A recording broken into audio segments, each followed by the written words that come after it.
नमस्कार दोस्तों, स्वागत है आपका आज के इस वीडियो में जहां हम जानेंगे कल और आज के सबसे बड़े स्टॉक मार्केट और फॉरेक्स मार्केट के अपडेट्स। क्या हो रहा है बाजार में, कौन से फैक्टर असर डाल रही हैं और आने वाले दिनों में निवेशकों को किन बातों का ध्यान रखना चाहिए।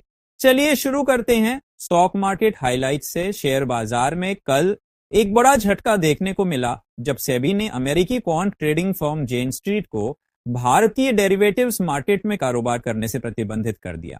आरोप था कि जेन स्ट्रीट ने निफ्टी और बैंक निफ्टी में इंडेक्स मैनिपुलेशन किया है और लगभग 4,843 करोड़ रुपए का अनुचित लाभ कमाया। इस कार्रवाई के बाद ब्रोकर स्टॉक्स में जबरदस्त गिरावट देखी गई। एंजल वन, डीएसई, सीटीएसएल और नुवामा वेल्थ जैसे शेयर 6% तक टूट गए। इस घटनाक्रम के बाद ब्रॉडर मार्केट थोड़ी देर अस्थिर रहा, लेकिन अंत में सेंसेक्स करीब 193 अंक चढ़कर 83,433 पर बंद हुआ। वहीं निफ्टी 55 अंक ऊपर जाकर 25,461 पर पहुंचा। इति ऑयल एंड गैस और फार्मा सेक्टर्स में खरीदारी देखने को मिली, जबकि ऑटो और मेटल सेक्टर दबाव में रहे। इन्फोसिस, आईसीसी बैंक और हुड जैसे स्टॉक्स में अच्छी तेजी रही, जबकि टाटा स्टील, टेक महिंद्रा और इंडसइंड बैंक जैसे शेयर गिरावट में रहे। इन्वेस्टर्स को ध्यान देना चाहिए कि जेन स्ट्रीट की जांच अब और गहराई में जा रही है।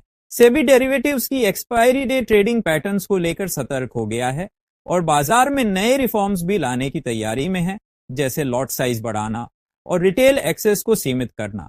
इस हफ्ते की बात करें तो सेंसेक्स और निफ्टी में लगभग 7% की गिरावट रही है, जबकि मिड कैप और स्मॉल कैप स्टॉक्स थोड़े बेहतर प्रदर्शन करते दिखे। अगले हफ्ते टीसीएस, डेटेसी और डीमार्ट जैसे दिग्गज कंपनियों के केक नतीजे आने वाले हैं, जो बाजार की दिशा तय करने में महत्वपूर्ण साबित हो सकते हैं। साथ ही अमेरिका और भारत के बीच संभावित व्यापार समझौते की घोषणा, खासकर ट्रंप की 9 जुलाई की टैरिफ डेडलाइन, एक और बड़ा फैक्टर बना हुआ है। अब चलते हैं फॉरेक्स मार्केट अपडेट्स पे। फॉरेक्स मार्केट में इस हफ्ते सबसे बड़ी खबर रही आरबीआई का लाइट टच हस्तक्षेप। दिसंबर से आरबीआई ने रुपए की वैल्यू को थोड़ा फ्लेक्सिबल छोड़ दिया है, जिससे ट्रेडिंग रेंज 3 गुना बढ़ गई है। इससे कंपनियों ने भारी मात्रा में हेजिंग शुरू कर दी है, जो पिछले 6 महीने में सबसे ऊंचे स्तर पर पहुंच गई है। 2 जुलाई को रुपए में 2% की गिरावट देखने को मिली, जब अमेरिका के मैन्युफैक्चरिंग और जॉब्स डेटा ने डॉलर को मजबूत किया।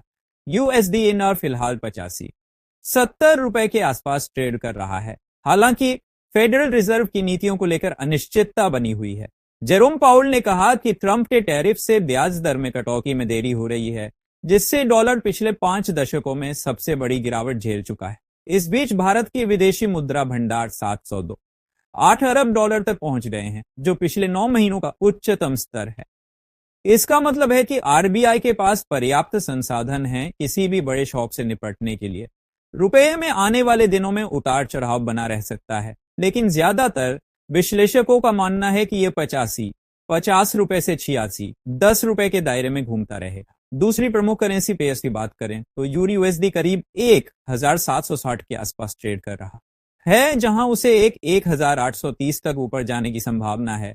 जीबीपी यूएसडी भी 3,640 के पास सपोर्ट पा रहा है। इस समय बाजार में रिटेल ट्रेडर्स और निवेशकों को थोड़ी सतर्कता बरतनी चाहिए। जेन स्ट्रीट जैसी घटनाएं बाजार की दिशा बदल सकती हैं, खासकर डेरिवेटिव सेगमेंट में।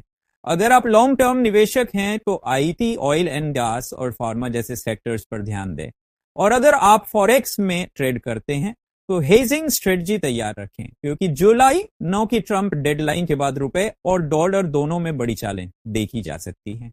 उम्मीद है आपको आज की स्टॉक और फॉरेक्स मार्केट की ये डिटेल जानकारी पसंद आई होगी। अगर आप चाहते हैं कि हम आने वाले दिनों के लिए स्टॉक्स या करेंसी पेयर की डीप एनालिसिस करें तो नीचे कमेंट करके जरूर बताएं। वीडियो को लाइक और चैनल को सब्सक्राइब करना ना भूलें, ताकि अगली अपडेट आप तक सबसे पहले पहुंचे। धन्यवाद, मिलते हैं अगले वीडियो में।